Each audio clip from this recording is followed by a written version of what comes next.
രാഷ്ട്രീയ തട്ടകത്തിലും വേരോട്ടമുള്ള മണ്ണിലും കനത്ത തിരിച്ചടിയാണ് കേരള കോൺഗ്രസ് മാണി വിഭാഗം നേരിട്ടത്. പാലാ നഗരസഭാ ഭരണം ഇടതുപക്ഷത്തിന് നഷ്ടപ്പെട്ടത് ജോസ് കെ മാണിയുടെ സ്വാധീനം ചോദ്യം ചെയ്യുന്നതായി. ജോസ് കെ മാണിയല്ല, UDF രാഷ്ട്രീയമാണ് പാലായിലെ ഫാക്ടറെന്ന് വിളിച്ചു പറയുന്നതാണ് ജനവിധി. പാലാ നിയമസഭാ മണ്ഡലവും കോട്ടയം ലോക്സഭാ സീറ്റും ജില്ലാ പഞ്ചായത്തും പാലാ നഗരസഭാ ഭരണവും പിടിച്ച് ജോസ് കെ മാണിയെ UDF സമ്പൂർണ്ണമായി അതിജീവിച്ചു. ഇപ്പോൾ ക്ഷീണം ജോസ് കെ മാണിക്ക്.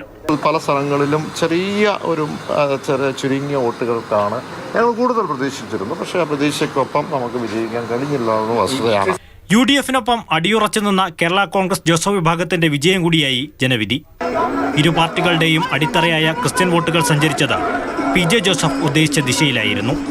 UDFൽ കേരള കോൺഗ്രസ് ജോസഫ് ഗ്രൂപ്പിന്റെ പ്രസക്തിയും പ്രാധാന്യവും ഇതോടെ വർദ്ധിക്കും. മധ്യകേരളത്തിൽ ജോസ് കെ മാണി വിഭാഗത്തിന് എന്ത് ശക്തിയുണ്ടെന്ന് ഫലം വരുമ്പോൾ അറിയാമെന്നായിരുന്നു ഒരാഴ്ച മുൻപ് PJ ജോസഫ് പറഞ്ഞത്. ഈ റിസൾട്ട് വരുന്ന കാത്തിരിക്കുക, തദ്ദേശ സ്വയംഭരണ സമയം, അപ്പോൾ നമുക്ക് വിലയിരുത്താൻ കഴിയും. പരമ്പരാഗത ക്രിസ്ത്യൻ വോട്ടുകൾ UDF പക്ഷത്ത് തന്നെയെന്ന് ഉറപ്പിക്കുന്നതും PC ജോർജിന്റെ വരവ് BJPക്ക് വലിയ മുന്നേറ്റം നൽകിയില്ല എന്നതുമാണ് ജനവിധിയുടെ കാതൽ. ഈരാറ്റുപേട്ട നഗരസഭയിൽ മത്സരിച്ച PC ജോർജിന്റെ സഹോദരൻ ചാർലി ജേക്കബ് തോറ്റു.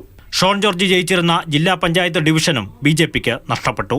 അതേസമയം പൂഞ്ഞാർ തെക്കേക്കര പഞ്ചായത്ത് പിടിച്ചതും ഈരാറ്റുപേട്ട ബ്ലോക്കിലെ 2 ഡിവിഷനുകളിൽ BJP വിജയിച്ചതും PC ജോർജിന് ആശ്വാസമായി. News desk, Mathrubhumi news.